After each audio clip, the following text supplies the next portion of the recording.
Donald ট্রাম্পও জানিয়েছেন যে Iran strait of হরমুজকে উন্মুক্ত করেছে আন্তর্জাতিক জাহাজ চলাচলের জন্য। ওমান উপসাগরে গত 4 দিন ধরে আমেরিকা যুক্তরাষ্ট্র যে অবরোধ চালাচ্ছিল সেই অবরোধ আজ উঠে গেল। ইরানের বিরুদ্ধে যে নৌ অবরোধ শুরু করেছিল আমেরিকা যুক্তরাষ্ট্র, সেই নৌ অবরোধ উঠে গেল আজ। এই মুহূর্তের সবচাইতে বড় খবর, ইরানের কাছে আরো একবার নতি স্বীকার করতে বাধ্য হলো যুদ্ধবাজ ডোনাল্ড ট্রাম্প। ইরান আমেরিকাকে শর্ত চাপিয়েছিল লেবাননে অবিলম্বে যুদ্ধবিরতি করতে হবে।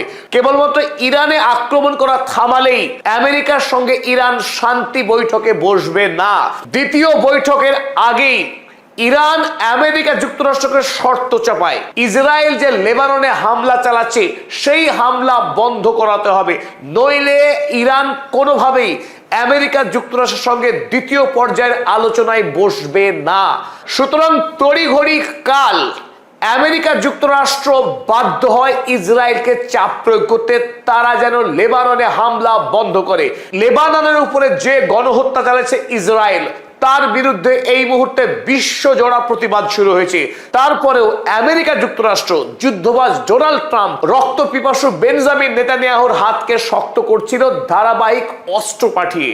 তাই ইরান যখন চাপ প্রয়োগ করলো আমেরিকা যুক্তরাষ্ট্রের উপর যে তারা অবিলম্বে লেবাননের উপরে আক্রমণ থামাক, নইলে ইরান কোনোভাবেই আমেরিকার কোনো প্রস্তাবেই সাড়া দেবে না। তাই আমরা দেখেছি গতকাল রাতে যখন ডোনাল্ড ট্রাম্প 10 দিনের জন্য লেবাননের যুদ্ধবিরতি ঘোষণা করলেন, আর এখান থেকে প্রমাণ হয় ইসরায়েল যে যুদ্ধ করছে মধ্যপ্রাচ্যে তার আসল মালিক আমেরিকা যুক্তরাষ্ট্র। এতদিন ধরে ইসরায়েল এবং আমেরিকার মধ্যে যে রাষ্ট্রীয় কূটনীতির কিঞ্চিত ফারাক ছিল, অন্তত লজ্জার একটা আবরণ ছিল, সেই আবরণও কিন্তু কালকে ঘুচে গেল। ইসরায়েলের পক্ষে এই পৈশাচিক রাষ্ট্রপতি ডোনাল্ড ট্রাম্প তিনি যুদ্ধবিরতি ঘোষণা করলেন। অর্থাৎ লেবাননে যত আক্রমণ হচ্ছিল, সেই হোয়াইট ফসফরাসের আক্রমণও, তার জন্য সরাসরি দায়ী ডোনাল্ড ট্রাম্প। তিনি ঘোষণা করলেন যুদ্ধ, তিনি থামালেন এবং আমেরিকা যুক্তরাষ্ট্রের মুখোমুখি লেবাননের রাষ্ট্রপতি আউন এবং ইসরায়েল এই ফেরাউন, তাদের মধ্যে বৈঠক হবে আমেরিকা যুক্তরাষ্ট্রে ঘোষণা করেছে ডোনাল্ড ট্রাম্প। আর আজ তার প্রতিদান দিল ইরান। আজ ইরান ঘোষণা করেছে হরমুজ প্রণালী। 8 তারিখে আমেরিকার সঙ্গে প্রথম যখন যুদ্ধবিরতি হয়েছিল, সেই দিন হরমুজ যেভাবে খোলার কথা ছিল, সেই অবস্থায় আজ নতুন করে আরো একবার হরমুজ প্রণালী খুলে দিল ইরান। আর হরমুজ প্রণালী খোলার খবরের সাথে সাথেই বিশ্ব বাজারে তেলের দাম 10% কমে গেছে। ফলে বিশ্বের মানুষ এই মুহূর্তে কিঞ্চিত স্বস্তির নিঃশ্বাস ফেলছে। অন্তত তেলের দাম কিছুটা হলেও কমেছে ইরানের সৌজন্যে। আব্বাস আরাগচি মাত্র 1.5 ঘন্টা আগে যে টুইট করলেন, সেই টুইটে তিনি জানালেন হরমুজ প্রণালী আন্তর্জাতিক সকল জাহাজের জন্য উন্মুক্ত হলো। In line with the ceasefire in Lebanon, লেবাননে যেহেতু যুদ্ধবিরতির ঘোষণা হয়েছে, তাকে সম্মান জানিয়ে the passage for all commercial vessels through the strait of Hormuz is declared completely open for the remaining period of ceasefire. পৃথিবীর সমস্ত বাণিজ্যিক জাহাজের জন্য হরমুজ প্রণালী সম্পূর্ণরূপে উন্মুক্ত করা হলো যুদ্ধবিরতির সময়ের জন্য। আমেরিকা যুক্তরাষ্ট্র কেবলমাত্র ইরানের সঙ্গে যে শান্তি বৈঠক করার চেষ্টা চালাচ্ছিল, সেই চেষ্টায় ইরান কোনোভাবেই সাড়া দেয়নি। তার কারণ ছিল লেবানন। লেবাননে যদি ইসরায়েল ধারাবাহিক আক্রমণ করে সেখানকার সাধারণ মানুষকে গণহত্যা চালায়, সেই পরিস্থিতিতে ইরানের সাথে আমেরিকার শান্তি বৈঠক চলতে পারে না। এই মুহূর্তে গোটা মুসলিম বিশ্বের ইরান যে সত্যিকারের দায়িত্বশীল নেতা, ইরান অন্য দেশের মুসলিম রাষ্ট্রের উপর যে অত্যাচার হচ্ছে পশ্চিমী দুনিয়ার দ্বারা, সেই অত্যাচার বন্ধ করতে বদ্ধপরিকর, তা আরো একবার দেখালো ইরান। গাজায় সাধারণ ফিলিস্তিনি জনতার উপরে যে পাশবিক আক্রমণ করছে ইসরায়েল, তার বিরুদ্ধে লড়াই করে আসছে ইরান। লেবাননে যে গণহত্যা চালাচ্ছে ইসরায়েল, তার বিরুদ্ধে সমানভাবে দায়বদ্ধ ইরান।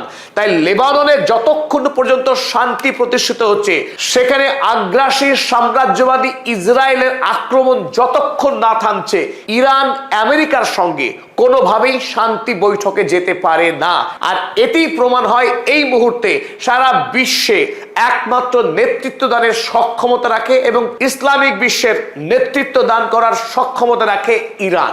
ডোনাল্ড ট্রাম্পও জানিয়েছেন যে ইরান স্ট্রেট অফ হরমুজকে উন্মুক্ত করেছে আন্তর্জাতিক জাহাজ চলাচলের জন্য।